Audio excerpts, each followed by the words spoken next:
Okay students, today we are going to start with the coordinate geometry part, and the first topic that we are going to cover in coordinate geometry obviously is the straight lines. Okay, so as per say this chapter with regards to your JEE main syllabus, this is an easy chapter, scoring one also. You need a little bit practice, that's it. The only difficulty with this particular topic is that there are too many subtopics in this involved. For example, even for today's lecture we'll be covering almost 11 subtopics, so this is the only hurdle in this chapter. Otherwise all these topics are very small and very simple to understand, and they are very basic. In fact, if you see, the major number of questions are being asked from the first two topics only. The rest are just theoretical. You just have to learn in fact by heart the formulas and move ahead. Okay, so let's start the topic with properties of triangle first of all. Okay, so if we are to start with the basic of properties of triangle, let's see how we will do it. So first property of triangles that we are going to study is centroid. I am not taking distance formula, section formula in this topic because I believe that most of you are well versed with that topic because you have done that in 10th also. Okay, so moving ahead with directly to the properties of triangles. So this first property of the triangle that we have to do is centroid. Okay, so what is centroid? It is the point of intersection of medians. And what is a median? Median is a line which joins midpoint of the sides with the opposite vertices. So for example, in this case, so AD is a median because it starts from A and divides the opposite side BC into two equal halves. Similarly, BE is the median, right? You must be again well versed with this also, right? I believe. So इसमें हमें याद क्या करना है? Centroid जो ये point आएगा G, this point G is known as the centroid first of all, right? This is the centroid we are talking about. Okay, and centroid की property क्या कहती है? That centroid divides the median in the ratio 2:1 as I have already written. So centroid वाला जो point है ये, this point will divide the median in the ratio 2:1. So सारी medians पहली बात एक जगह meet करेंगी, ठीक है? जैसे AD, BE और CF एक ही point से पास करेंगी G, उस पॉइंट को हम क्या कहते हैं? Centroid. This is the meaning of centroid.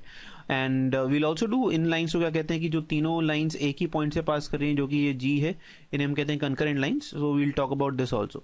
सो देखा जाए all medians are concurrent. Concurrent क्यों? Because they pass through a single point. जी किस तरफ डिवाइड करेगा? 2:1. 2:1 याद क्या रखना है? 2 from the vertex, 1 from the base side. Okay, coordinates of the vertex are very simple. Just add them, x1 plus x2 plus x3 by 3. So if this was x1 y1 and this was x2 y2, similarly this was x3 y3, right? So you can simply state that this will be the, आप अगर notice करो तो ये क्या है? कुछ नहीं है, अरिथमेटिक मीन है. Arithmetic mean of abscissas and arithmetic means of ordinate, right? Remember it this way. This is a trick method that if you can remember, that will help you in solving questions quickly. So if two vertices of the triangles are given and the centroid is given, ठीक है, तो आपको दो vertices दे रखे हैं. कौन कौन से? x1 y1, x2 y2. आपको सेंट्रॉइड दे रखा है a, b. सो आपसे पूछा जा रहा है find the value of x3 y3. You can directly remember this, 3a minus x1 minus x2, 3b minus y1 y2, जो कि यहाँ से आ रहा है, कोई बहुत बड़ी चीज नहीं. तो अगर याद ना भी हो तो काम चलेगा, डोंट वरी अबाउट इट. ठीक है, क्लियर. दूसरा, इसमें जो बेसिक प्रॉपर्टीज थी मीडियंस वाली, वो आपको सब याद होनी चाहिए. फॉर एग्जाम्पल AD जो है, it divides the triangle into two equal areas, right? ये हमें पता है कि वो दो इक्वल एरियाज में डिवाइड कर देता था ट्राइंगल को. सो ये अभी भी वैलिड है, they do not change here also. Okay, let's go to the other property of the triangle. Okay, the next property is incenter. So how do you find incenter? So incenter is nothing but intersection of angle bisectors. All right, angle bisectors का क्या मतलब है कि आप angle A को bisect करोगे और इस तरीके से डिवाइडेड इनटू टू, ये वाले angle bisectors. So this is the angle bisector for B and similarly for D. Alright, so angle bisectors का point of intersection, so this point of intersection of the angle bisectors is known as incenter, right? This is generally denoted by I. ठीक है, सो दो एक और इसमें नई चीज जल्दी से सीख लेते हैं. जो ए वर्टेक्स है उसके अपोजिट वाली साइड क्या है? BC. तो उसकी हम लेंथ जनरली क्या लिखते हैं? We write it as A. Similar this length AC is B and this is C. So AB की लेंथ हम क्या बोलेंगे? C. AC की लेंथ बोलेंगे B और BC की लेंथ बोलेंगे A.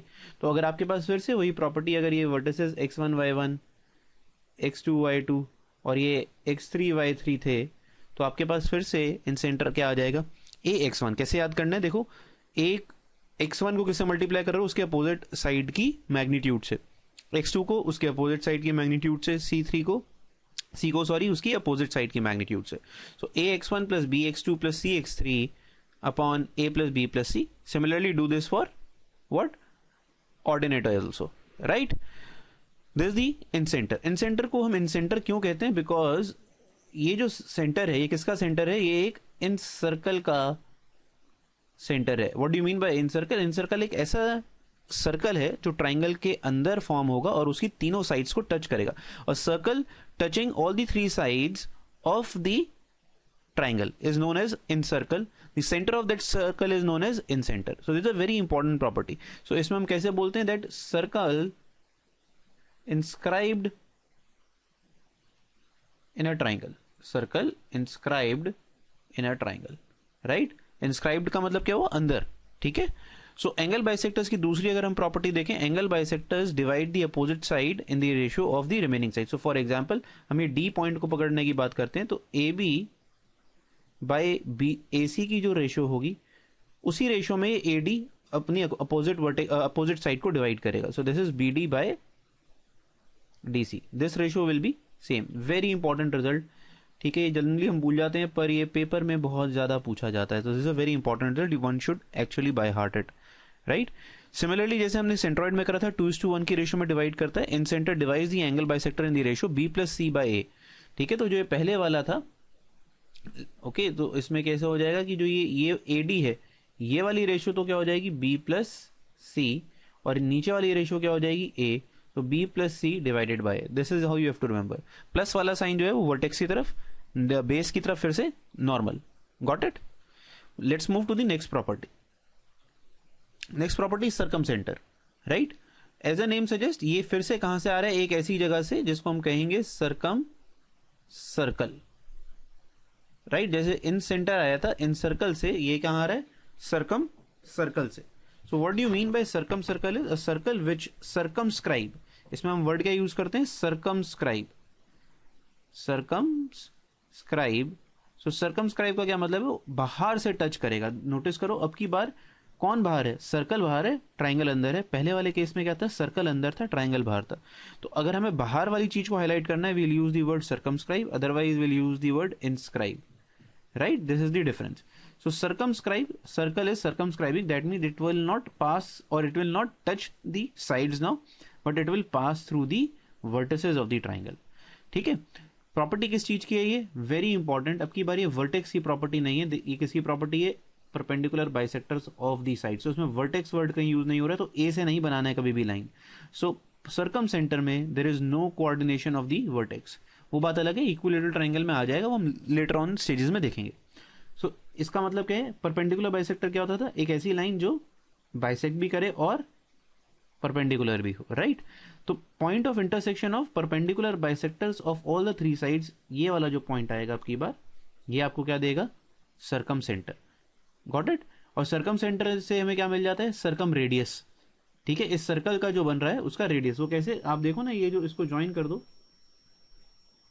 ये रेडियस, ये वाली जो रे बनेगी ये रेडियस, और ये जो बन रहा है ये भी radius. So all these three are actually radius. So इस ओ जो हमने पॉइंट लिखा है, ओ से क्या बन जाएगा, O A is equal to O B is equal to O C, because they are all are radius, जो मैंने देखो यहाँ पर लिखा हुआ है, ठीक है। फॉर्मूला इसका भी है, how to find circumcentre, but I do not prescribe this, right. ये याद करना भी मुश्किल है और सॉल्व करना उससे भी ज्यादा मुश्किल है, right. So for circumcentres what we will do, that is the reason we are doing straight line, हम इसको ट्रेडिशनल प्रोसेस वे से निकालेंगे। कैसे, जिसमें हम दो परपेंडिकुलर बाइसेक्टर्स की इक्वेशन निकालेंगे और उनका point of intersection. But if you want to do this is the formula that x1 sin 2a, sin 2a का क्या मतलब है, this is a, this is angle a, this is angle b and so on. So x1 के साथ उसके double the angle, x2 double the angle, x3 double the angle, नीचे sin a 2a plus sin 2b plus sin 2c। Similarly do this for y, all right, ordinate के लिए भी करो, but I don't prescribe this, it's a very difficult formula to apply in the questions. Important fact of this particular concept is if a triangle is a right angle triangle, ठीक है, अगर आप कहते हो कि ये राइट एंगल ट्राइंगल है, मान लो कुछ इस तरीके से, then the circumcentre becomes the midpoint of the hypotenuse. Now this is important result जो हमें याद रखना है. तो अगर ये राइट एंगल ट्राइंगल है तो अगर मैं हाइपोटेन्यूज का मिड पॉइंट ले लूंगा, मान लो ये वाला point, this point will be circum centre. तो इसमें हमें आपकी बार सॉल्व करने की जरूरत नहीं है. अगर मुझे जैसे ही पता चल जाए कि राइट एंगल ट्राइंगल है तो बस आपने करना क्या है, हाइपोटेन्यूज का मिड पॉइंट निकालना है. This will give you circum centre. Okay, let's do the fourth property of the triangle and then we'll move ahead to the questions.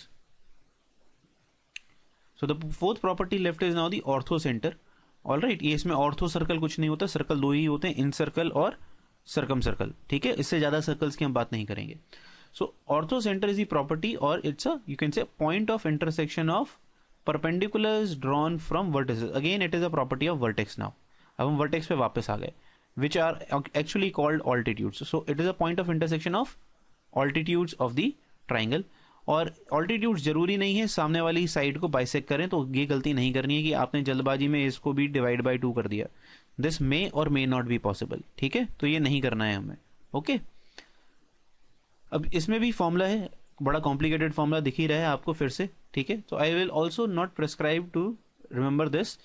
ठीक है, क्या करना है इसमें, फिर से वही, वहां साइन 2a था, यहाँ tan a, tan b, tan c. Similarly do this for ordinate as well, right? Same sort of formula, right? इसको उसी तरीके से निकालना है जैसे हमने पिछले वाले में करा.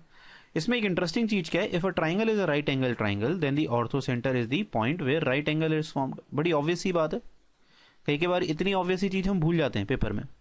देखो ये राइट एंगल ट्राइंगल बना, so what this property is telling you, the point where this perpendicular is being made, this is the only ortho. यही ऑर्थो सेंटर है भाई, और क्या चाहिए हमें. ऑर्थो सेंटर क्या था, आपने इस वाले वर्टेक्स से इस वाली साइड पे परपेंडिकुलर ड्रॉप करना था, वो यही है, यही पॉइंट. लेट्स से इसको मैं ए दे देता हूं, इसको मैं बी दे देता हूं. सी से ए बी पे परपेंडिकुलर ड्रॉप करना था, वो कहां मीट कर रहा है, बी पे. सो this is nothing but ortho centre. तो राइट एंगल ट्राइंगल में बड़ा अच्छा काम क्या हुआ, हाइपोटेन्यूज का मिड पॉइंट आपको सीधा सीधा क्या दे देता है, सर्कम सेंटर, राइट.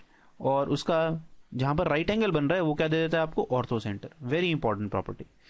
इसमें एक और इंटरेस्टिंग चीज क्या है, मान लो, और अभी तक हमने नोटिस करा सेंट्रॉइड आपका ट्राइंगल के अंदर था. ठीक है, फिर हमने करा इन सेंटर, वो भी सर्कल के अंदर, वो सेंटर के, वो क्या कर रहा हूं, ट्राइंगल के अंदर ही होगा, बिकॉज वो तो वैसे ही क्या है, circle inscribed in a triangle. Third we did circumcentre. ठीक है, सर्कम सेंटर भी क्या था, सर्कल के ट्राइंगल के अंदर था. ऑर्थो सेंटर एक ऐसा प्रॉपर्टी है कि वो ट्राइंगल के बाहर भी लाई कर सकता है. कैसे, वो देखो, अगर मैं कहता हूं मैंने ये ट्राइंगल ले लिया, ठीक है, अब इसका आपसे पूछा जा रहा है ऑर्थो सेंटर ट्राइंगल के अंदर होगा या ट्राइंगल के बाहर होगा. आंसर है ट्राइंगल के बाहर होगा. कैसे, what is ortho centre, ortho centre is the point of intersection of altitude. तो अब इस ए पॉइंट से जब आप इस बीसी साइड पे परपेंडिकुलर ड्रॉप करोगे तो अंदर तो आएगा ही नहीं ना ट्राइंगल के, वो कहाँ आएगा, कुछ ऐसा आएगा बाहर. नोटिस भाई, ये होगा ना इसका परपेंडिकुलर, और जो भी पॉइंट ऑफ इंटरसेक्शन आएगा वो इसी लाइन की एक्सटेंशन पे आएगा कहीं ना कहीं. तो दैट मीन्स पॉइंट ऑफ और इंटरसेक्शन ऑफ ऑल्टीट्यूड्स, और you can say orthocenter, right, orthocenter for obtuse angle bisector, और let's say for obtuse angle triangle क्या रहेगा, will lie outside triangle, will lie outside the triangle. Very important concept. Okay, कई बार हम confuse हो जाते हैं कैसे होगा, ये इस तरीके से पॉसिबल है. Okay, some more interesting facts which you should actually by heart, which are much more important than the results of or the formulas for finding your points like orthocenter. अगर आपके पास एक इक्विलेटरल ट्राइंगल है, equilateral triangle, then सबसे अच्छी बात क्या है, centroid, ये चारों जो हमने चीजें करी हैं दे कोइंसाइड. कोइंसाइड का मतलब क्या है, नथिंग, दे आर सेम. ठीक है, कोइंसाइड का क्या मतलब हो गया, they are nothing but they are same.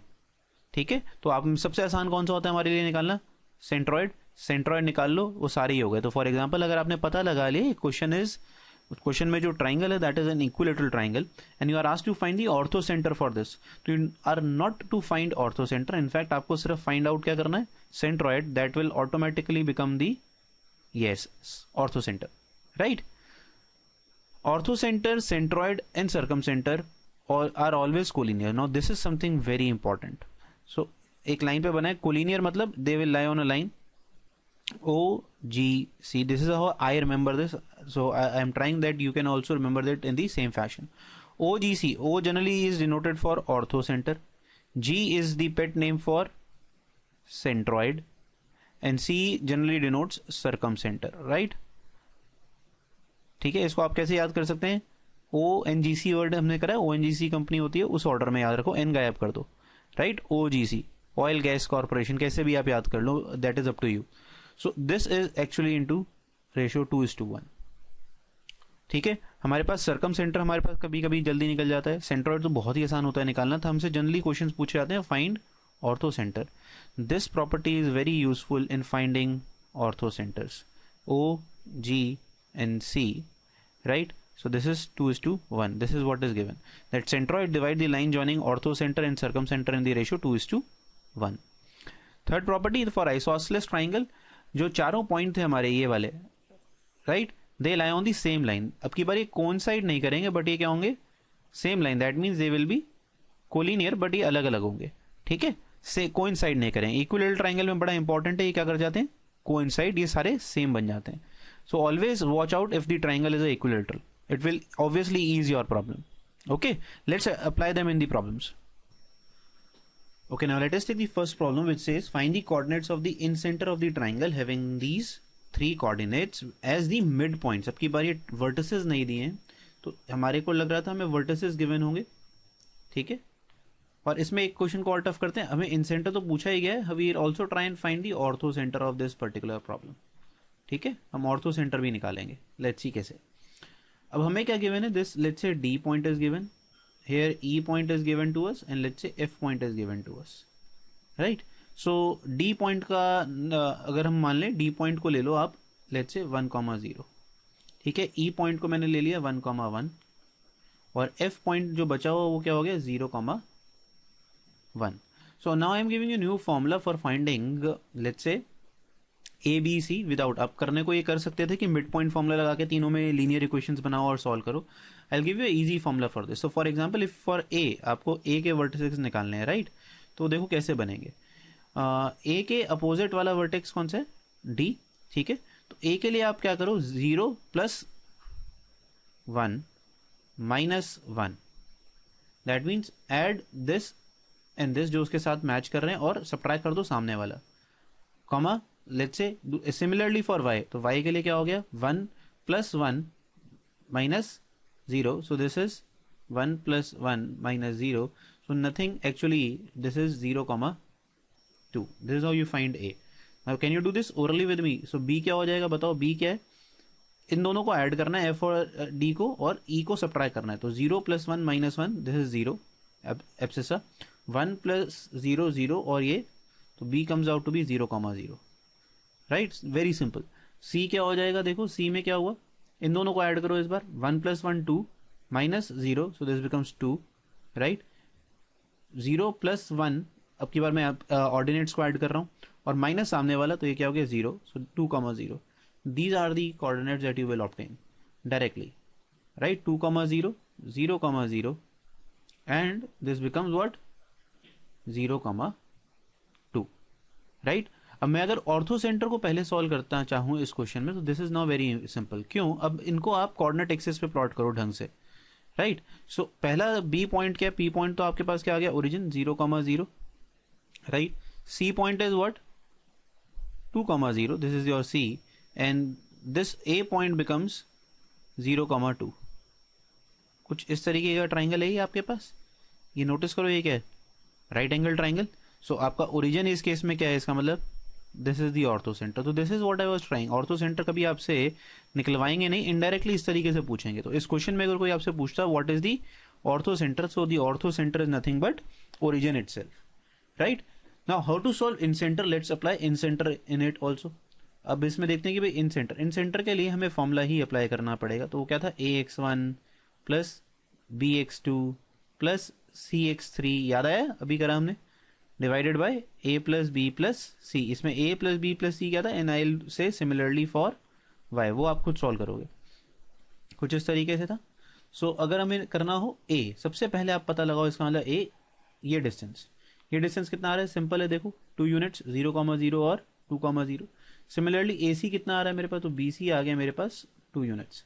What is the length of A C, 0,2, 2,0, तो कितना हुआ √8, और आई कैन से 2√2, राइट. और फिर से नोटिस करो ए बी कितना हो गया, फिर से 0,0 और 0,2, 2. वो हमें यहाँ से भी दिख रहा था, देखो अगर प्लॉट करें 2, 2 और ये पाइथागोरस लगा के, दिस इज नथिंग बट 2√2. बस अब तो क्वेश्चन सॉल्व हो गया. तो इन सेंटर कैसे निकालना है, देखो ए क्या है, ये वाली वैल्यू मानी है, तो 2 into x1 is what, 0 in this case, 0. चलिए बी पे आए, x2 वाला वर्टेक्स मैंने ये मान लिया, तो ये 0 इंटू इसकी लेंथ ए सी कितनी है, वो वैसे ही 0 से मल्टीप्लाई होना, तो फर्क नहीं पड़ रहा, प्लस सी इंटू, तो सी कहाँ से आएगा, ये वाली साइड मान लेते हैं सी, और x3 कितना है 2, तो 2 into what is the length of A B, that is 2, divided by A plus B plus C, that is 2 + 2 + 2√2, and similarly you solve for y. This how you solve incentre. Got it. इसको अगर हम solve करके देखें तो ये 0, ये कितना बन गया, 4 बाय 4 + 2√2, राइट. और इसमें से आगे कैंसिल क्या हो जाएगा, ये this becomes 2 + 2√2 and so on. और ऐसे ही आप सिमिलरली यहाँ y के लिए भी सॉल्व करोगे, solve for y also, right. This is how you find in centre of a particular triangle, and we have also done ortho center in this particular case. Okay, now the next problem says if the middle points of the sides of a triangle ABC, so let me say A, B and C, right, middle points of triangle ABC are 0, 0. फिर से देखो अब की बार आपको क्या दे रखा है, notice करें, ये हो गया 0, 0. Okay, late me just correct it. आपको देखो इसमें मैं 0, 0 इसको नहीं एज्यूम करूंगा या नहीं करूंगा, वो गलत नहीं होगा, पर let's see if A B C is given, तो ए बी पहला पेयर बना, ए बी का आपको मिड पॉइंट दे रखा है 0, 0, ठीक है. जिस तरीके से दे रखा है उस तरीके से लेते हैं. फिर अगला पेयर क्या बनता, बी सी, मैं उसको लूंगा 1,2. थर्ड पेयर बनता सी और ए, साइक्लिक ऑर्डर में चल रहा हूं, तो ये बन जाता -3,4. ठीक है, इससे कोई फर्क नहीं है, पर it is just how we read the questions. Then you have to find the area of the triangle A B C. ठीक है, ये सारे क्या है, मिड पॉइंट्स. ठीक है ना भाई, हमें ये भी पता है, ये मिड पॉइंट है, ये भी मिड पॉइंट है, और ये भी मिड पॉइंट है. Late me just highlight these points. कुछ इस तरीके से दे रखा है. तो अब देखो अगर मैं इनको ज्वाइन करता हूं, अब इसमें एक और इंटरेस्टिंग प्रॉपर्टी करेंगे मीडियंस की. If you join all these 3, ठीक है, तो ये जो ट्राइंगल बन रहा है, लेट्स से ये वाला, आई हाईलाइट दिस फॉर यू. तो ये जो ट्राइंगल है, हम इसका तो एरिया निकाल सकते हैं. क्यों, हमें एरिया ऑफ ट्राइंगल पता है, याद आया कुछ. एरिया ट्राइंगल क्या होता था, half x1 y1 1, x2 y2 1, x3 y3 1 का डिटर्मिनेंट. सॉल्व कर सकते थे आप इस तरीके से. तो अगर मैं इसका एरिया निकालना चाहूं, तो इसका एरिया तो आ गया आपके पास कैसे, 0, 0, 1, ठीक है, -3, 4, 1 एंड 1, 2, 1. और डिटर्मिनेंट भी बहुत आसान है सॉल्व करना. ये पहले तो 0 ही है, तो कंपोनेंट क्या बचा, -6, -4, 10 और divide by 2. So 5 is the area that you are getting for area triangle DEF is equal to 5. ठीक है, जो मैंने शेडेड करा हुआ है ये आपका ये आ गया. Let's say DEF, right. Now you are asked to find area triangle ABC. अब ABC अगर ये आपके DEF मिड पॉइंट से, तो वेरी इंपॉर्टेंट रिजल्ट क्या हो जाता है यहाँ पर, area triangle ABC is nothing but 4 into area triangle DEF. That's it, over, as simple as that. So if this is these F D and E are the midpoint, जो ये triangle बन रहा है ये वाला, ठीक है, इसका एरिया अगर निकालोगे और इसका 4 गुना कर दोगे, तो आपको उसके मेजर ट्राइंगल का आंसर मिल जाएगा. तो this is 4 into 5, answer is nothing but 20. D is the option. Question over. Let's take another problem. Next problem says that if each of the vertices of the triangle has integral coordinates, then the triangle will not be. So triangle है आपके पास, let's say x1 y1, x2 y2 और y3, 3 आपको ये उसके sides दे रखे, vertices दे रखे हैं. आपसे पूछा जा रहा है अगर ये सब आपको क्या दे रखे, so here what is given to you that xi and yi, all belong to set of integers. ठीक है, एक्स आई का मतलब क्या हुआ, आई वेरीज फ्रॉम 1 to 3। तो ये अलग अलग आपके पास देखा जाए तो 6 पैरामीटर्स हैं, ऐसे समझ लो, x1 x2 x3 x3 y1 y2 y3, 6 parameters, all of them are integer quantities. ठीक है, तो आपसे पूछा जा रहा है then which is not possible. अगर मैं इक्विलेटरल की बात करूं, ये क्वेश्चन थोड़ा स्पेसिफिक है, ये लिया ही इसलिए गया है कि जिससे आपको मैं ये याद करवा सकूं। सो इक्विलेटरल ट्राइंगल में what is the area of equilateral triangle, √3/4 A square, right, ये होता है √3/4 A square, right, this is the area. Since A B C, ये जो हमारे ए बी और सी थे, तो सिंस ये all are all integers, so can I say जो साइड की लेंथ आएगी, that implies length of side will also come to be what, integer. Obvious ही बात है, सारे के सारे क्या हो जाएंगे, लेंथ ऑफ साइड्स इंटीजर। तो दैट मीन्स ये जो ए लिखा हुआ है ये क्या होगा, इंटीजर क्वांटिटी। सो ये क्या हुआ, √3 into N integer by 4, this will be something irrational number, ये क्या होगा, एक irrational नंबर बन गया, राइट। नाउ लेट्स सी, क्या मेरा एरिया जो है irrational आएगा अगर मेरे को ये सारे इंटीजर कोऑर्डिनेट्स दे रखें।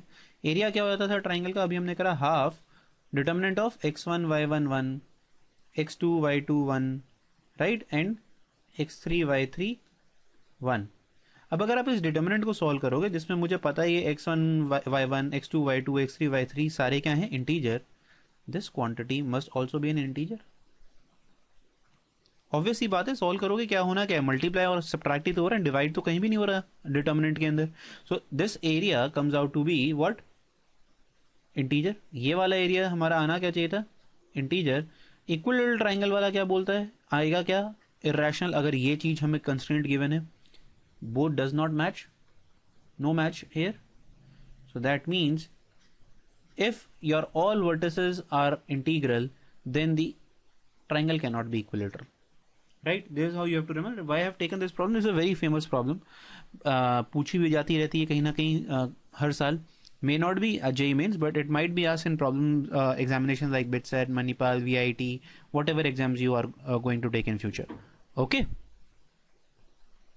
Okay, now let us take the another problem. It says a comma b be a fixed point and o is the origin of the ordinates। ठीक है, अब देखो इसमें कैसे करेंगे वो समझने की कोशिश करते हैं। ये हो गया मेरा ओरिजिन, ठीक है, और ये मैंने पॉइंट ले लिया a, which is a comma b। Now if a1 is the midpoint of OA, let me change the pen so that I can highlight। So this is a1, right, जो हम निकाल सकते हैं मिड पॉइंट प्रॉपर्टी से, हमें अच्छी तरीके से पता है, ठीक है, a/2 b/2। सो यहाँ पर सबसे पहले अगर मैं लिखना शुरू करूँ तो a क्या हो जाएगा आपका, a पॉइंट क्या हो गया, लोकेशन a/2 कॉमा b/2। अगला देखो a2 is the midpoint of a1। अब a1 a जो एक लाइन सेगमेंट बनी है उसका भी तो मिड पॉइंट होगा, वो क्या हो गया, देखो वो हो गया कहीं a2। सो a2 कैसे निकलेगा, a2 is the midpoint of what, a2 is midpoint of a and a1। और अब समझ रहे हो ये प्रोसेस चलता जा रहा है, फिर a2 और a का मिड पॉइंट वो आएगा a3, a3 और a का मिड पॉइंट a4, और ये इनफाइनाइट प्रोसेस चलता रहेगा, क्योंकि लाइन तो हमने सिर्फ स्क्रीन पे बनाई है बट ये इतनी तो होगी नहीं, ठीक है। सो अब इसको निकालें कैसे, हमें निकालना है दी nth कोऑर्डिनेट, जब आप nth बार उसको मिडिल टर्म या मिड पॉइंट निकाल रहे हो। सो लेट्स सी, a1 हमें पता चल गया, a2 जरा बताओ मुझे क्या आएगा, a2 कैसे निकालोगे, a2 is the midpoint of a plus a and a1। a क्या कोऑर्डिनेट्स हैं a के, राइट, a कॉमा b। अब देखो मिड पॉइंट कैसे निकलता है, a प्लस a/2 कॉमा 2, और इसका क्या हो जाएगा b/2 comma sorry b/2 plus b/2।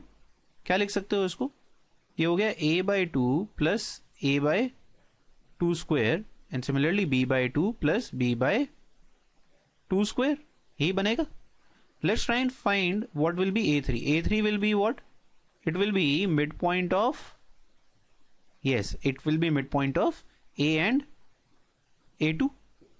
ये था ना, देखो a3, मैं सिर्फ पैटर्न डिड्यूस करने की कोशिश कर रहा हूं और कुछ नहीं, ठीक है। तो वो क्या बनेगा बता सकते हो, so this would be nothing but इसमें क्या होगा, a प्लस ये वाली इंटायर चीज आ जाएगी आपकी बार यहाँ, a/2 plus a/2 square whole divided by 2, और यहाँ similarly for b plus b/2 plus b/2 square, ये तो कौन सा है, ये वाला vertex whole divided by 2, right. इसको नोटिस करो, ये क्या बन गया फिर से, ये हो गया a/2 plus a/2 square plus a/2 cube. Similarly, this becomes b/2 plus b/2 square plus b/2 cube. Now, can you tell me the pattern? a1 था तो कहाँ से शुरू हुआ, सिर्फ a/2 से, ठीक है। a2 में क्या हुआ, a/2 में क्या ऐड हो गया, a/2 स्क्वायर ऐड हो गया। फिर a3 में हम आए तो क्या हो गया, a/2 स्क्वायर में क्या ऐड हो गया, a/2 क्यूब। तो सिमिलरली आई कैन से an क्या हो जाएगा, बता सकते हो, yes, an would be a/2 square. ये कब तक चलेगी सीरीज, जब तक a/2 की पावर n नहीं आ जाएगा, ठीक है। And similarly we can say for b also, similarly for b में तो सिर्फ करना क्या है, a की जगह b लिख देना है। तो ये क्या चीज बन गई, फिर से नोटिस करो, very important, GP, that is the reason we did GP, ठीक है। इन क्लास 11th जीपी हर जगह यूज हो जाता है। अब ये जीपी बन गया, कितने टर्म्स का, nth टर्म्स का सम निकालना है उसका। पहली टर्म क्या है, a/2, याद आ गया, a/2, कॉमन रेशियो भी क्या है भाई इसमें, sorry common ratio is not a/2, common ratio is yes only 1/2, right, most of you have got it wrong, okay. This by 1 minus 1/2, सो ये 1/2 यहाँ से कैंसिल होके नेट इवेंचुअली क्या बनेगा, देखो a 1 minus 1/2 raise to power n, और I if I want to say this can be written as minus n। तो अगर मुझे इसका b का कोऑर्डिनेट भी लिखना होता और पूरा पॉइंट लिखना था, तो the whole point then becomes a into 1 minus 2 raise to power minus n, comma b into 1 minus 2 raise to power minus n. So this is the coordinate of an and this is the answer we were targeting, right? So at the onset this looks like a very difficult problem, but what is difficult in it, you tell me. इसमें आपसे सिर्फ mid point का concept पूछा गया है, in fact कोई formula नहीं पूछा गया। I could ask this question similarly from a 10th grade student, ये 10th ग्रेड स्टूडेंट्स का भी से भी पूछा जा सकता है, क्योंकि इसमें कुछ भी नया तो इन्वॉल्व हुआ ही नहीं, nothing new is involve here, right. Okay, so now let's do these very simple formulas which we have already done actually and applied also. We know this particular formula, that this is the area of triangle. No problem with this, right? Area of triangle. What if we want to apply this into area of polygon with these many sides? So for example, there is a hexagon. ठीक है, आपका benzene ring बना लेते हैं, ठीक है, कुछ इस तरीके से। इसमें कितने वर्टिसेस हैं, there are 6 vertices. So how do you find area using the determinant formula? This is how you use it. So आप इसमें मान के चलो, ये क्या हो गया, x1 y1, ये हो गया आपका x2 y2, सिमिलरली ये x3 y3, x4 y4, ठीक है, x5 y5 and this is x6 y6, और y6 के बाद आएगा क्या, y1 वापस। तो इसको ऐसे समझो, ये साइक्लिक ऑर्डर है एक, right, this is a cyclic pattern. तो you will start from where, x1 y1, x2 y2, then you will move to x2 x3 x3 x4, अगला क्या आना चाहिए था बिल्कुल यहाँ पर बताओ, x4, फिर नीचे यहाँ पर x5, यहाँ पर क्या आ जाता है सिमिलरली y4 y5, ठीक है, एक ये डिटर्मिनेंट बनता। अगला डिटर्मिनेंट क्या बनता है, ऐड होके अब की बार 4 और 5 का पेयर बन चुका, अब क्या बनाओगे, यस 5 का पेयर, 5 और 6 का पेयर। बट यहाँ पर रोकना नहीं है, अब सर्कल या फिर आप इसको मान के चलो ये पॉलीगन कंप्लीट कब होगा, जब आप इसको ऐसे समझो, पॉलीगन कंप्लीट करने के लिए हम क्या कर रहे हैं, ये हमने ए और बी को कनेक्ट करा, this is actually A B line, this ये कौन सी लाइन बनी, 2 और इनको जब ज्वाइन करोगे this reduces to B C line, ये कौन सी लाइन हो गई, सी डी। ये याद करने का तरीका है सिर्फ। तो अगर मैं सिर्फ इतना लिखता हूँ, ये कौन सी लाइन हुई, 5 और 6 पॉइंट को जो ज्वाइन कर रही है, E F, but to complete the polygon you also need A F. तो लास्ट में आप क्या लिखोगे, x6 y6 x1 y1, this completes FA. Now you get complete polygon. Okay, so this is how you find formula or area of polygon. आप किसी भी side polygon का 2x2 determinant से आंसर निकाल सकते हो, ठीक है। This is nothing but 2x2 determinant, okay. Okay, now let's start the most from the second topic of this particular chapter, and which is where from the chapter start, that is different form of lines. Okay, before going, we know that what is the standard form of line. So this is the known as the general form of line, linear in terms of x and y, ax plus by plus c. This is the formula of finding the slope. Y is equal to y2 minus y1 upon x2 minus x1. And if we were to talk about different forms or different equations in which different type of equations in which we can represent a line, so these are those different forms. So for example, first is the slope intercept form. This is y is equal to mx plus c. So I should rather have written here slope intercept form. So say c is equal to what? Y intercept, right? So this is your y intercept, and keep in mind this could be positive और negative. Positive भी हो सकता है, negative भी हो सकता है, zero भी हो सकता है, वॉट एवर. जीरो होगा तो कैसी बन जाएगी? y equal to m x. So very important, if line passes through origin, if line passes through origin, ठीक है, ओरिजिन से पास कर रही है तो उसका y इंटरसेप्ट क्या है? जीरो. तो इसका मतलब the line which pass through origin are of the form y equal to m x. ठीक है, इसी में एक एग्जाम्पल देखो. अगर मैं कहता हूँ ये मेरी लाइन इस तरीके से है, ठीक है, इसको एक्सटेंड कर लेना, तो ये वाला इसका पॉइंट ले लेते हैं 0, -2, और मैं कहता हूँ इसकी स्लोप है मेरे पास 1. तो what will be the equation of the line? It will be y is equal to m x. M की वैल्यू है 1, x, c आप क्या लोगे? 2 नहीं लेना है, इट इज -2. ठीक है, so this is the error that we most of us do. हम जनरली इसको लेंथ काउंट कर लेते हैं y इंटरसेप्ट को. वो है क्या यहाँ पर? उसका ऑर्डिनेट की value. Okay, so this is the slope intercept form. Also keep in mind that equation of line passing through origin is y equal to mx.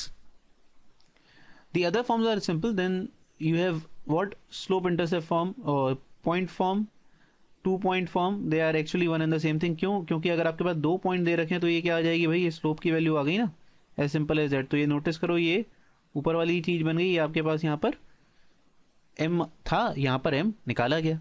Only difference. Intercept form. The next is the intercept form. Let me take this. This is something which I want you people to revise. So intercept form का क्या मतलब है? अब की बार आपको ये point दे रखा है a,0 और ये पॉइंट दे रखा है 0,b. तब इंटरसेप्ट फॉर्म लगाई जाएगी, तब लाइन की इक्वेशन क्या हो जाएगी? x by a plus y by b. Normal form, let's say this is the line जिसकी इक्वेशन निकालनी है. पर अब की बार हमें लाइन के बारे में ना देके हमें क्या दिया हुआ है? आपने ओरिजिन से इस लाइन के ऊपर एक परपेंडिकुलर ड्रॉप कर दिया. ठीक है, तो जो परपेंडिकुलर एंगल बना रहा है पॉजिटिव डायरेक्शन ऑफ एक्सिस के साथ, वो अल्फा है इसमें. Keep that in mind. So this is alpha. p is this perpendicular distance from the origin to this line. तो इस चीज को हम कहते हैं नॉर्मल फॉर्म. ये एक इंपॉर्टेंट फॉर्म क्यों है? नोटिस करो, इसमें हमें लाइन के बारे में कुछ नहीं पता. हमें जो भी पता है वो किसके बारे में पता है? परपेंडिकुलर या फिर नॉर्मल. तो इसलिए हम इसको क्या कह रहे हैं? Normal form. या तो परपेंडिकुलर बोल दो या नॉर्मल फ्रॉम ओरिजिन. हमें सब कुछ इसके बारे में पता है. So this equation becomes x cos alpha plus y sin alpha. तो अल्फा समझ में आ गया भाई कौन सा है? Which the perpendicular makes with the, इसमें क्या याद रखना है? ये अल्फा किसके साथ है? Positive direction of x axis. ठीक है, नेगेटिव डायरेक्शन के साथ नहीं है. ठीक है, ये एंगल नहीं लेना हमें. तो फॉर एग्जाम्पल इसमें एक कुछ मान लो लाइन यहां से थी, ठीक है, और ये इसका परपेंडिकुलर था. तो अब की बार आप एंगल कौन सा लोगे इस केस में? यस, अब की बार ये वाला एंगल नहीं है, ये गलत है. आंसर है ये वाला angle. This is the alpha, right? So x cos alpha plus sin alpha is equal to P. Okay, we'll try and do them in the questions straight away. Okay, so the first question is find the equation of internal bisector of the angle BAC, right? This is BAC. तो हमें इसका internal angle bisector की value पता लगानी है equation की. Bisector मतलब ये दोनों को इक्वली डिवाइड कर रहा है.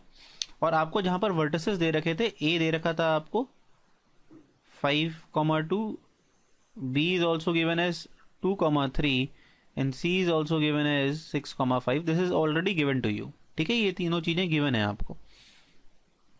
अब देखो, जब इंटरनल एंगल बाइसेक्टर निकालना, मैंने एक प्रॉपर्टी कराई थी A B by B C is equal to कितना हो जाता है, जिसमें वो साथ वाली रेशो में डिवाइड करेगा जब वो इंटरसेक्ट करेगा B D by D C. That means internal angle bisector जब सामने वाली साइड को एक पॉइंट में डिवाइड करता है, जिस रेशो में वो डिवाइड करेगा that is equal to the ratio of the corresponding two side जहां से वो बना है एंगल बाइसेक्टर. ठीक है, तो इसके लिए आपको चाहिए क्या था? ए बी की लेंथ, ए सी की लेंथ. ठीक है, वो मैंने ऑलरेडी कैलकुलेट कर दिया आपके लिए to make this problem simple. So A B √10 आएगा, नोटिस करो, और AC भी क्या आ रहा है, √10 आ रहा है। तो देखा जाए एक तरीके से आइसोसेलेस ट्राइंगल है। तो मुझे पर इससे फायदा क्या हुआ, अगर AB और BC दोनों ही √10 है, तो ये भी आ गया आपका √10 और ये भी आ गया आपका √10, this becomes BD by DC, which means BD is to DC is in the ratio 1:1, or I can say this implies D is the midpoint। ठीक है, तो अगर D midpoint है तो क्या आ जाएगा, D के वर्टेक्स बताओ जल्दी से। We need to find the vertex of D. So D के vertex क्या हुए, 2 और 6/2, so this becomes 4, 3 plus 5 8/2, so D becomes actually 4,4। अब आपके पास दो पॉइंट हैं, आपको एक निकालना क्या था, D नहीं निकालना था भाई। We were asked to find equation of internal bisector, that is हमसे पूछा गया था equation of, sorry, we were asked equation of AD, right. वो आ गई कैसे, we have A also, we have D also, so we can find equation of AD using, got it, using 2-point form। ठीक है, आप 2-point form use करें और answer तुरंत निकाल दें। तो A इसमें ले लो 5/2, just quickly doing it for you so that people who are not sure of how to apply, तो इसमें क्या हो गया, y-2 is equal to 4-2 by 4-5, ये हो गया y2 - y1 upon x2 - x1 x - 5। ठीक है, आप इस तरीके से भी लिख सकते थे। इसमें मैंने कौन सा पॉइंट यूज करा, A। आप D पॉइंट यूज करके भी लिख सकते थे, y - 4, ये तो एज इट इज ही रहेगा, 4-2 by 4-5 और x - 4, ये दोनों ही सेम चीजें हैं, don't worry, both of them are correct, right. Let's take the other problem. Okay, now let's see the other problem. It says a rectangle has two opposite vertices, right, as 1,2 and 5,5। so ये मैंने ले लिया 1,2 और ये वाला आपका हो गया 5,5। ठीक है, और ये रेक्टेंगल है तो हमें पता है sides are at 90 degree angle, so ये भी 90 डिग्री है और ये वाला भी 90 डिग्री है। ठीक है, if the other vertices lie on the line x = 3। अब x = 3, पहली बात इसको समझ लें, यहाँ पर x = 3 इसका मतलब क्या है, एक वर्टिकल लाइन। वर्टिकल लाइन का क्या मतलब है, which is parallel to y axis. ठीक है, तो जिन लोगों को ये याद नहीं आ रहा है वो रूल की तरह याद रखेंगे क्या, सो x = a is the equation of all vertical lines and y = a is the equation of all horizontal। तो horizontal में वो किसके पैरेलल होंगी, राइट, x एक्सिस के। ठीक है, थोड़ा सा रिमाइंडर। प्रॉब्लम पे आते हैं वापस। We were asked to find equation of sides of, तो इनको नामकरण कर दें जल्दी से एक बार, A B C और ये ले लेते हैं D। ठीक है, 4 पॉइंट्स हो गए मेरे पास इस तरीके से। अब मुझे निकालनी है equation of sides. Equation of sides के लिए मेरे पास A पॉइंट है, अगर B पॉइंट और आ जाए तो आप 2-point फॉर्म से साइड की इक्वेशन निकाल लोगे। सिमिलरली B आ जाएगा तो BC भी आ जाएगा, एंड सेम लॉजिक से मैं कह सकता हूँ D आ गया तो भी काम बन जाएगा। पर इसमें एक प्रॉपर्टी क्या दे रखी है, BD is a vertical line. So अगर मुझे B के कोऑर्डिनेट्स लेने थे तो वो मैं कैसे ले सकता था, 3,y1। क्यों, इसका एब्सिसा थोड़ा हिलेगा, ये it lies on x = 3 line, this is the important concept. Similarly D क्या हो सकता था, यस 3,y2, इसमें इसका एब्सिसा अभी भी क्या रहेगा, 3, because it lies on the horizontal line. ठीक है, अब देखो, अब अगर मुझे पता है कि ये दोनों कैसे हैं, AB और BD की बात करें जरा, AB एंड BC, इनके बारे में आपको क्या पता है, AB is perpendicular to BC, कह सकता हूं, पता है भाई हमें ये AB और BC क्या है, परपेंडिकुलर। परपेंडिकुलर लाइंस में स्लोप का क्या रिलेशन होता है, बता सकते हो, अभी मैं पढ़ाऊंगा जबकि ये, but yes you people have already done, I am just, ये तो वैसे भी रिवीजन क्लास है, तो this is m1 m2 is equal to -1, yes perfectly. So अगर मैं बोलता हूं m of AB, so m of AB कितना हो जाएगा बताओ, दिस बिकम्स y1 - 2 by 3 - 1, और आई कैन से y1 - 2 by 2। Similarly what is slope of BC, वो क्या गया, y1 - 5 by 3 - 5, ये क्या आ गया, माइनस ऑफ y1 - 5 by 2। इन दोनों का प्रोडक्ट क्या होना चाहिए था, -1, तो प्रोडक्ट करके अगर लिखते तो y2 - 2 by 2 into y1 - 5 by 2 कितना आना चाहिए था, 1, -1 और -1 कैंसिल हो गया। Can you notice this becomes quadratic in terms of y1। अब ये क्वेश्चन लिया इस चीज को समझाने के लिए गया, देखो फिर से यहाँ क्वाड्रेटिक का कॉन्सेप्ट आ रहा है। अगर आप इसको सॉल्व करते क्या बन जाता है, y1 स्क्वायर माइनस 7y1, ये कितना होता है भाई यहाँ पर -10, और इधर आके +10, और ये इधर आके तो +6। तो अगर आप इसको सॉल्व करते हो तो आपके पास y1 के दो आंसर्स आते हैं, कौन कौन से, 1 और 6। ये दो आंसर्स क्यों आए बता सकते हो? Yes, some of you have got it right. So ये एक y2 और एक ये y1, ये दोनों सेम ही कंडीशन तो फॉलो करेंगे। अब जिसने अगर यहाँ पर नोट करा हो, मैंने यहाँ पर कौन कौन सी ली, ए बी और बी सी, आप यही इक्वेशन बना सकते थे किसके साथ, A D and what, D C are also perpendicular. तो आप क्या कहते हैं, m of A D into m of D C कितना होना चाहिए था, -1। सेम इक्वेशन बनती, नोटिस करो उसमें सिर्फ डिफरेंस क्या आता है, यहाँ y2 लिखा होता, y2 यहां पर आ जाता है, बस सिर्फ ये डिफरेंस। नोटिस करो ये और ये बिल्कुल सेम ही तो है, ये वाली और ये वाली equation, there is no difference at all. So these two are exactly same. तो इसलिए आपके पास दो रूट्स आने चाहिए थे, दोनों किसके आते हैं, क्वाड्रेटिक के रूट्स। सो दो आंसर्स कौन से हो गए, 3, 1 और 3। सो बी को या तो आप क्या पॉइंट बोल दो, 3,1, और डी क्या पॉइंट ले लेगा फिर आपका 3,6। So these two are the answer that we wanted to find.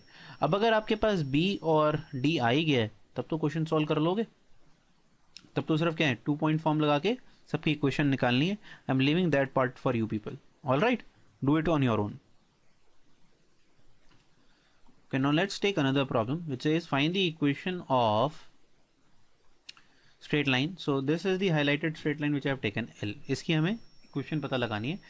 On which perpendicular from the origin, so ये देखो मैंने रेड लाइन से यहाँ बना रखा है perpendicular from the origin, so this is actually perpendicular to this line, okay, makes an angle 30 degree with x axis। तो ये आपको दे रखा है 30 डिग्री, ठीक है।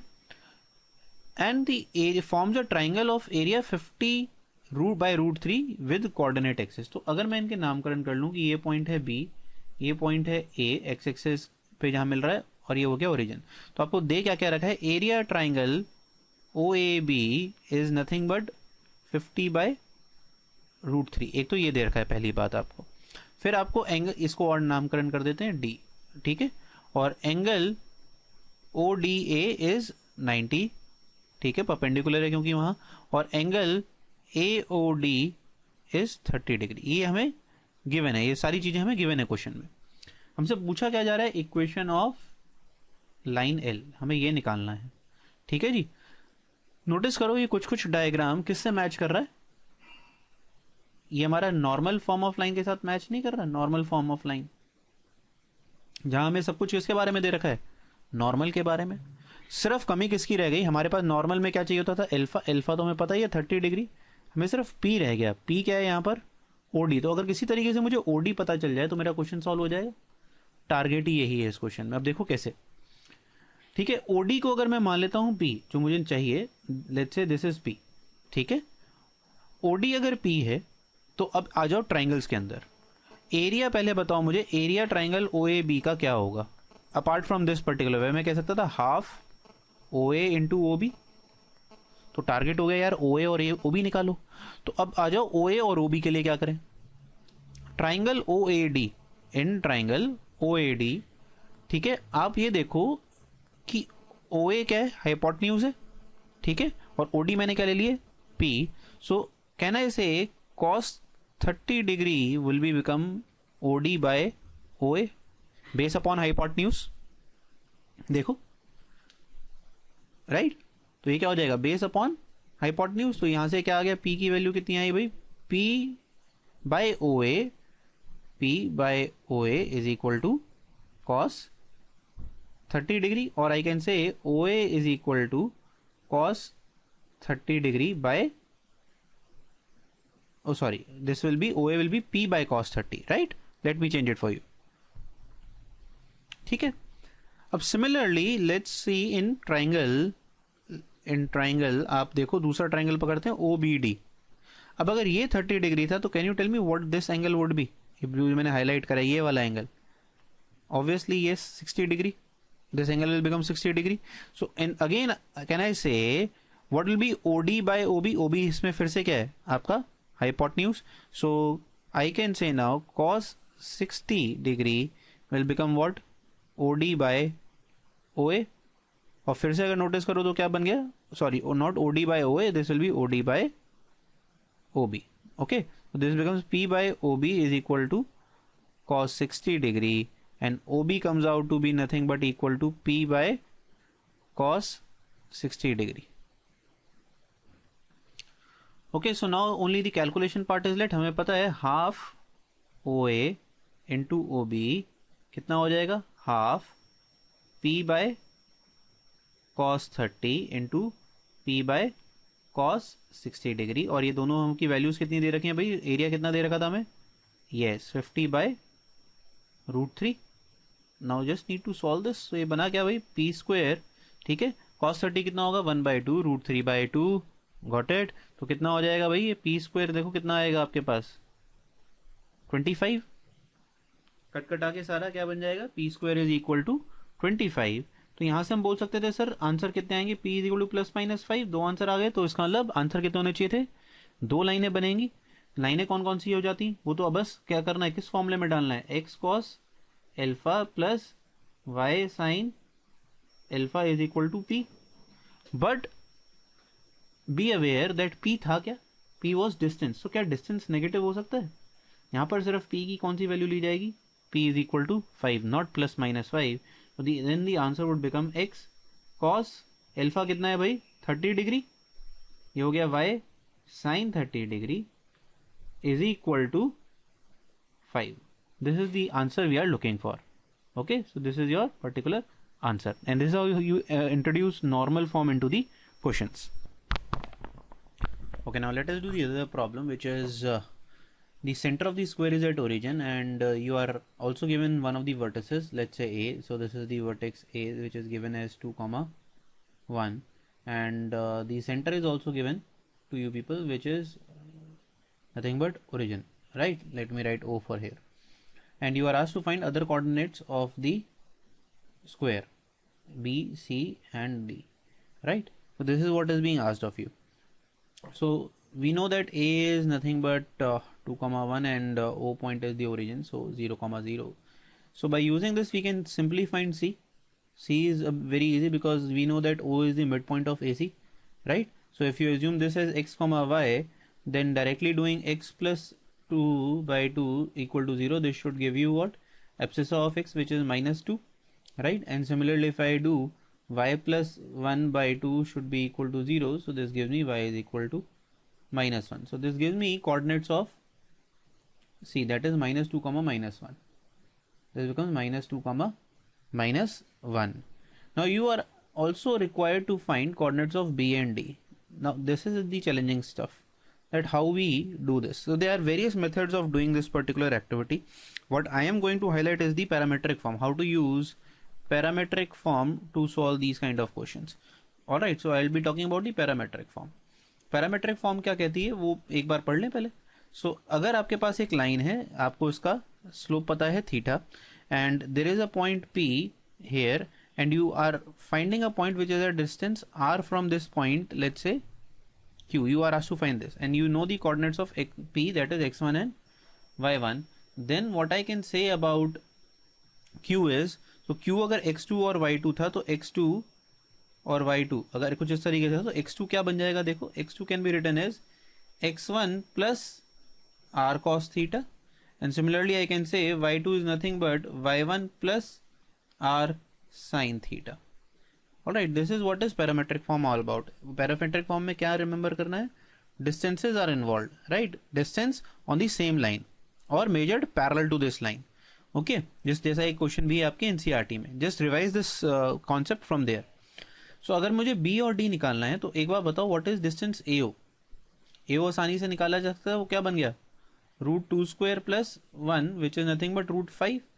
And since this is square, so I know that these all will be √5, this will also be √5, this will be √5, and this will also be √5, right? So they are all √5, right? Now tell me the slope of AO. So what is the slope of AO? I can tell you that slope of AO is what, y2 minus y1 upon x2 minus x1. So this becomes nothing but 1/2. See from here, these two are the points, y2 minus y1, x2 minus x1, right? So what will be the slope of BD then? Can you tell me? Why I am doing so? Because I know AC and BD are perpendicular to each other, so their slope would be -1 exactly. So this becomes what? -2, right? Okay, so this becomes, that means tan theta is equal to -2, but I required cos theta and sin theta. So how do you find sin theta and cos theta when tan is given? Very simple. Do the calculation like this. This is theta, so -2 would become -2 by 1, or we should not say -2, we will just say +2 and 1. So this side will be √5. So what I can say about cos theta? Cos theta is base upon, yes, base upon hypotenuse. This will be -1 by √5.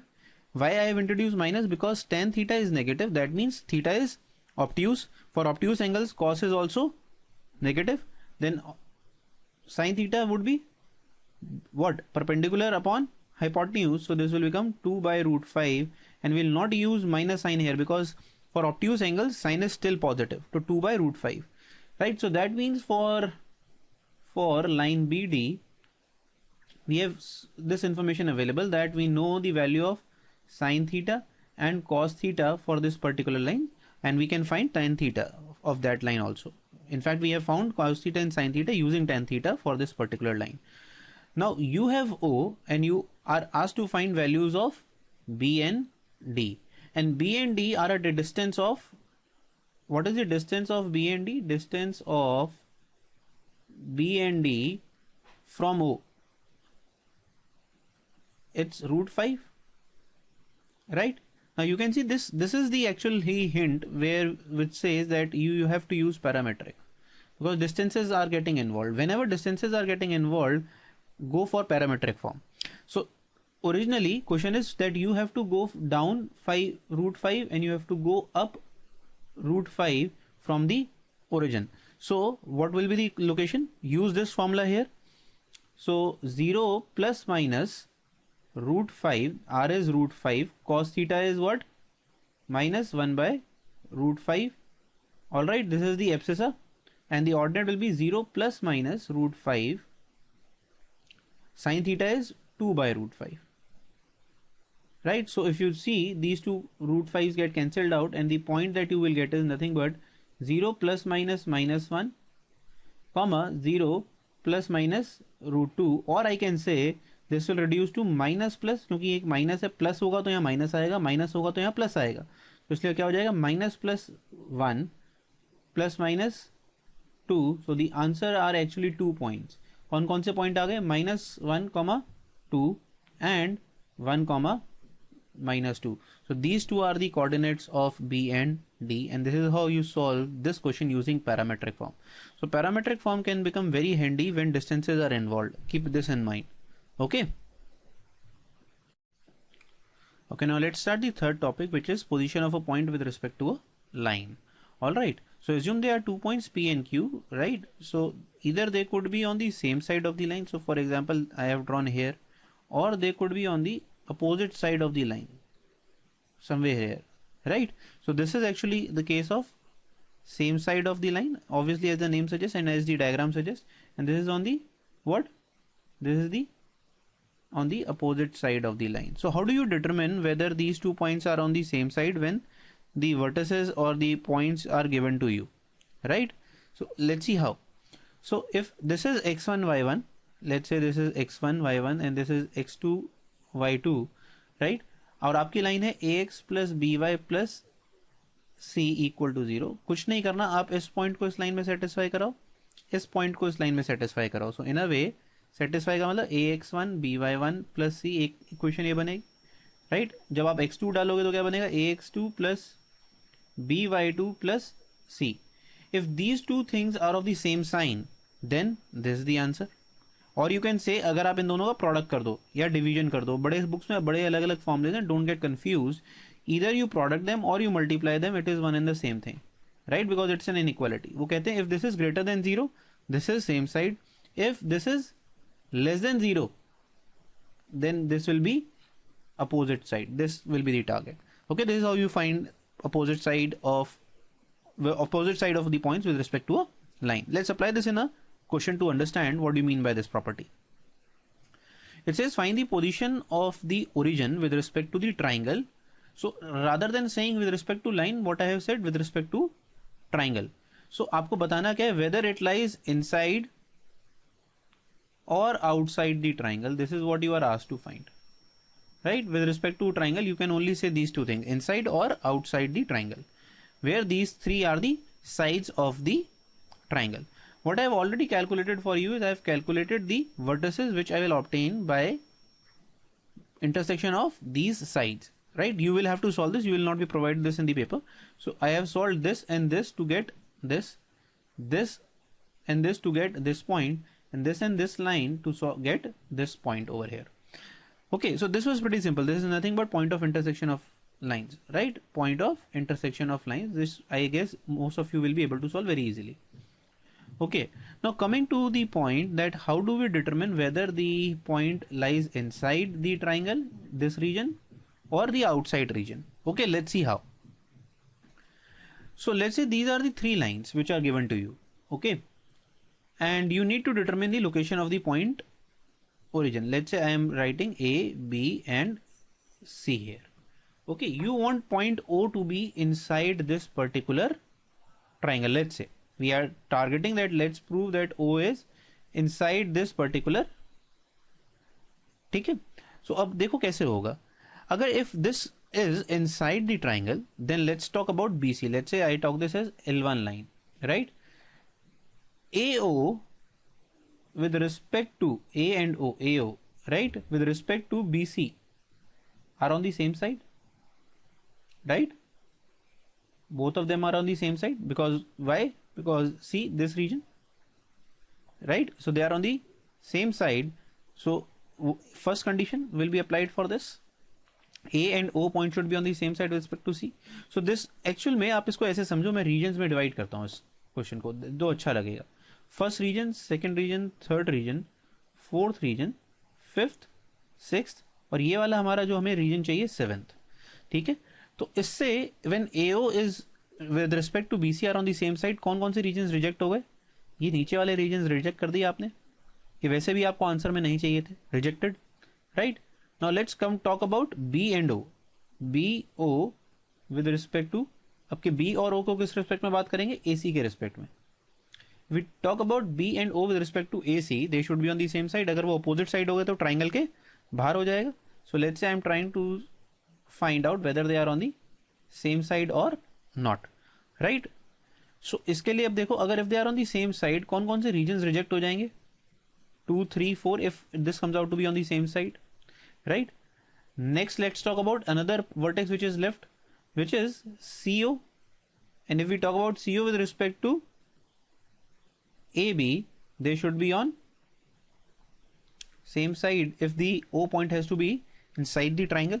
उससे देखो मेरा कौन सा reason reject हो जाएगा, उससे मेरा reason reject हो गया, अब की बार फर्स्ट रीजन भी रिजेक्ट हो गया. So which region is left actually with you now?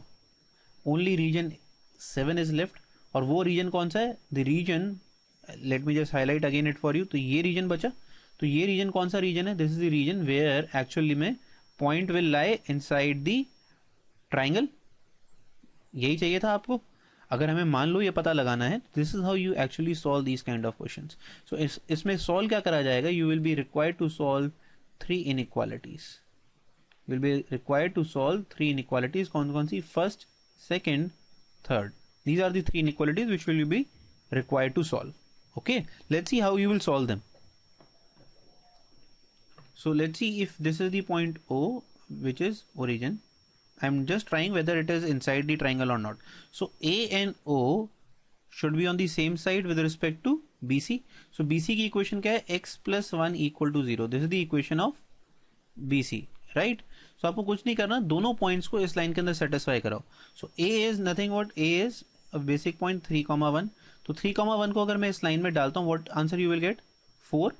If you put origin, what you will get? Origin is 0,0, you will get 1.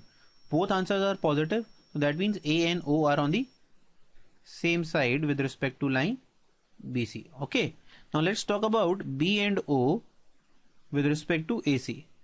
Right? What is the equation of AC? 3x minus 4y minus 5 equal to 0. Right? This is the equation which is second equation. Now B point is a bit tricky, -1, 8/3. O we know is 0, 0.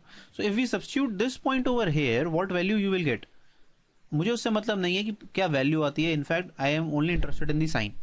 So you will get a negative sign if you put the value here. See x को -1 डालोगे -3, ये positive है, minus something कुछ आएगा, minus और minus तीनों quantity is negative, so all the things will be negative. And if you put 0, 0, you what you are getting -5, so this is also negative. So with respect to this, they are also on the same side, right? They are also on the same side with respect to. Now the third thing that you have to check is C and O. C and O को किस respect में देखोगे? I'll talk about AB. What is the equation of AB? AB is 5x plus 12y minus 27 equal to 0. And what is the C point? -1, -2. ये दो point check करने. अगर आप -1 और -2 डालते हो फिर से, we are not interested in value, you can directly see what you will get, negative. 0, 0 पे क्या बचता है? सिर्फ -27, again negative.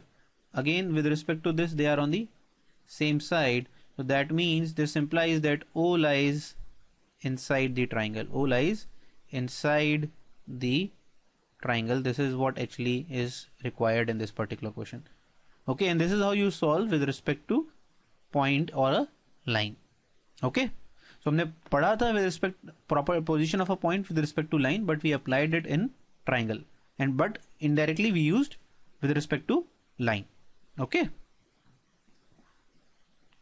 Okay, now moving to the next property, which is angle between the lines, again, which is very obvious, and mostly 100% people do remember this because it is extensively used. So let's say these are two lines, and this is the angle theta you are asked to find. Then this theta is nothing but given by tan inverse m1 minus m2 by 1 plus m1 m2, as I have mentioned in the here also, right? Mod is for nothing but you need to find acute angle, because दो तरीके के angle होंगे. एक acute angle होगा तो ये वाला क्या हो जाएगा, this will be obtuse. We are interested in only finding the acute part of it.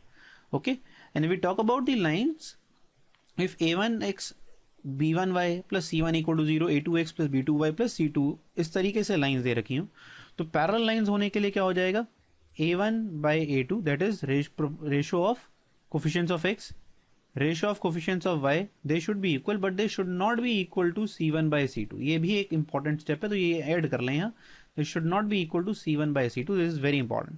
Okay, so if this sort of thing is there, then you can say they are parallel lines.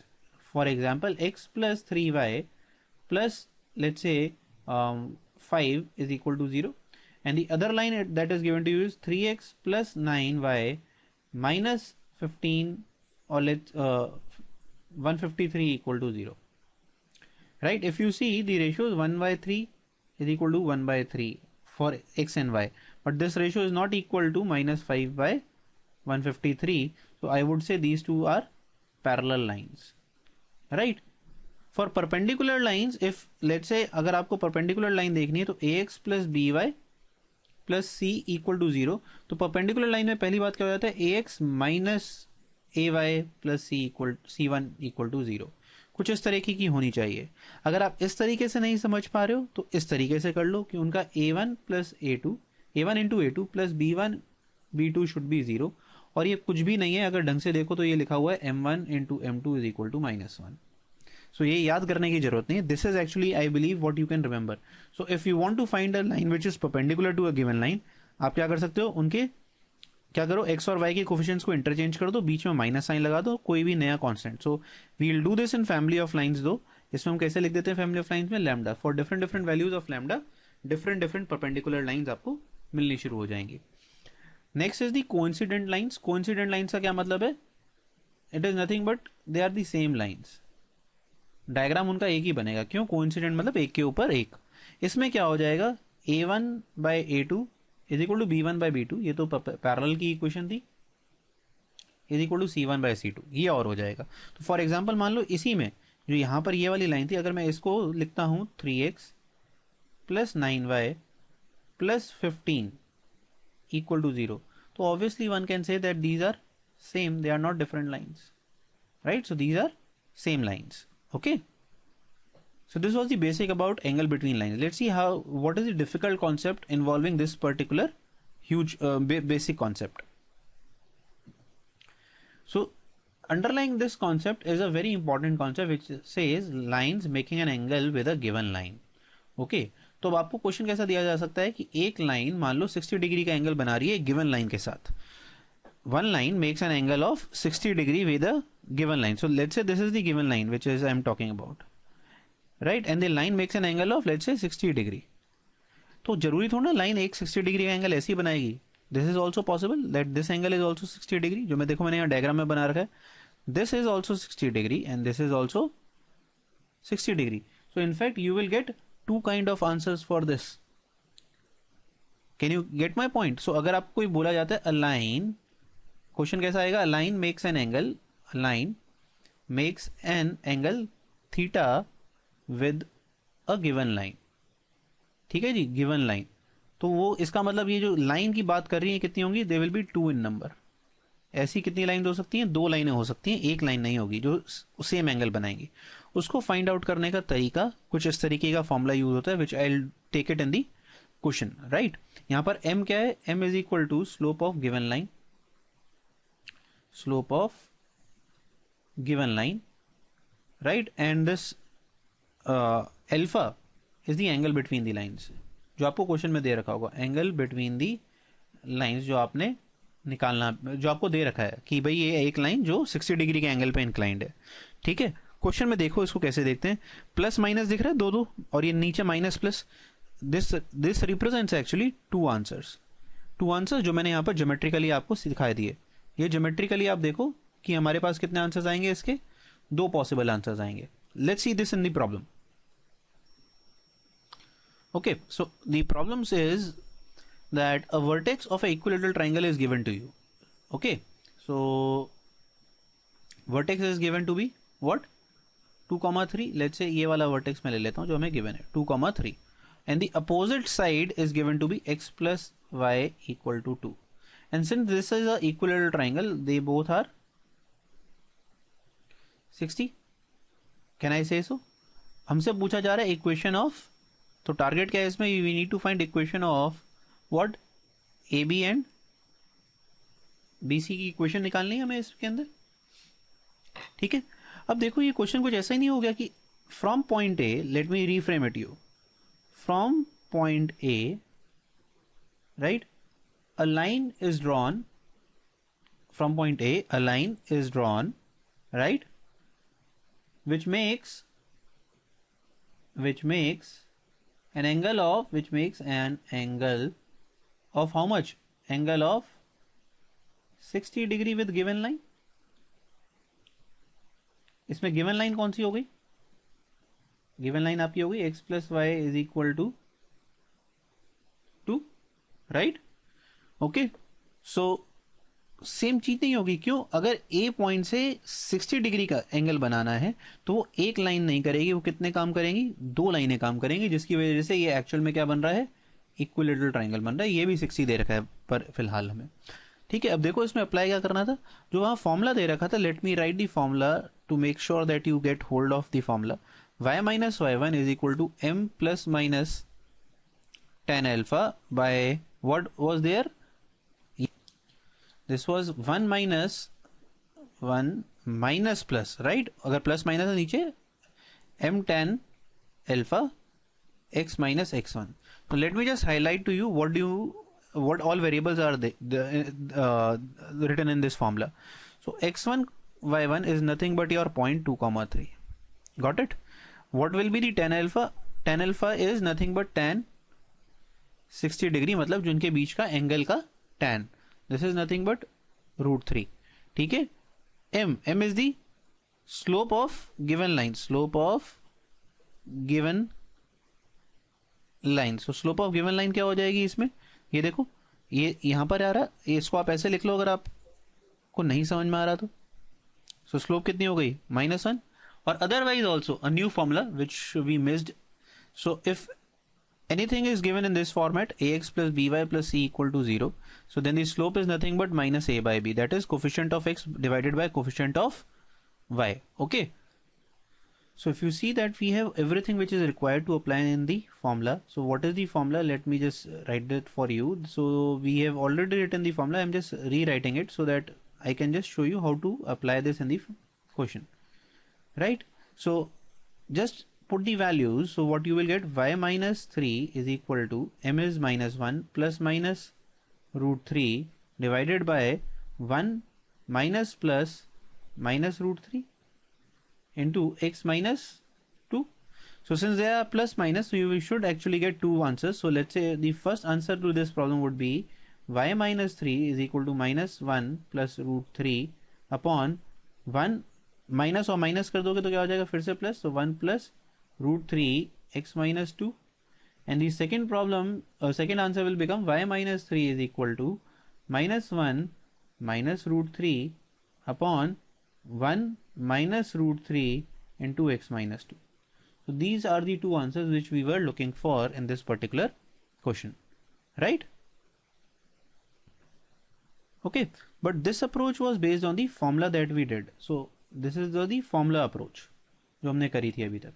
But what if we do not remember the formula? तब क्या करेंगे? तब भी ये question solvable है और बहुत आसान है. क्यों? वो नोटिस करो, वो AB और AB and BC, what is the angle between them? It is 60 degree. And we know that angle between two lines का formula हमें पता है, that is tan 60 degree should be equal to m of AB minus m of BC upon 1 plus MAB MBC, right? इसमें आपके पास ये वाली value है, MAB आपके पास नहीं है तो मैंने उसको क्या मान लिया, m मान लिया वेरिएबल, m माइनस, और ये तो फिर से वही क्या हो गया, minus one upon 1 minus m, और I can say this is nothing but root 3 is equal to mod of m plus 1 upon 1 minus m. How do you solve mod? Mod generally solve कैसे होता है, जब mod हटता है तो क्या आ जाता है, प्लस माइनस. तो ये क्या हो जाएगा, इसको ऐसे लिख दो, m plus 1 by 1 minus m. Now you will solve for two cases, ठीक है? तो दो केस बनेंगे, उसमें से जो दो m की वैल्यूज आएंगी, let's say m1 and m2, right? वो किस किस की हो जाएंगी, एक हो जाएगा m1 इस लाइन की स्लोप, एक हो जाएगा इस लाइन का स्लोप. आपके पास a पॉइंट है, सो दैट मीन्स इसको और a को यूज करके आप किसकी इक्वेशन बता दोगे मुझे, यस परफेक्ट, ए बी की. इसको और b पॉइंट को यूज करके आप मुझे किसकी इक्वेशन बता दोगे, BC की. सो ये प्रोसेस भी आसान है, it is just that it is a bit lengthy as compare to our this particular formula approach. So formula approach to any given day is the easiest approach, but if you are not able to remember the formula, this is the standard approach of solving this problem. Okay, so we'll end the today's class over here, over up till this topic, and I'll continue the straight lines topic tomorrow in the next class, and we'll do the remaining subtopics which are left. I'll mail you the worksheets, but for the worksheets for this particular topic, I would prefer you people to go for NCERT Exemplar. So, right, so what I'll do, I'll forward you the link of downloading the NCERT Exemplar book, right? I guess this is the perfect book to practice this particular topic. Perfect questions are there. You'll get a very good knowledge of what is actually being asked in the JEE Main exam. So this book contains those kind of questions which are much more relevant towards JEE Mains level. Okay, because otherwise this chapter is a very big chapter. आप करने को अगर इसको शुरू करेंगे तो खत्म नहीं होगा. This will make your task easy. Apart from that, I will also send some worksheets which will contain around 40 to 50 odd problems, right? These many questions will also be there in the worksheet, but I'll prefer that you people start solving this, right? So this will make your task much easier. Okay, so I'll see you tomorrow with the part 2 of this particular chapter, and we'll finish this chapter tomorrow night. Good night.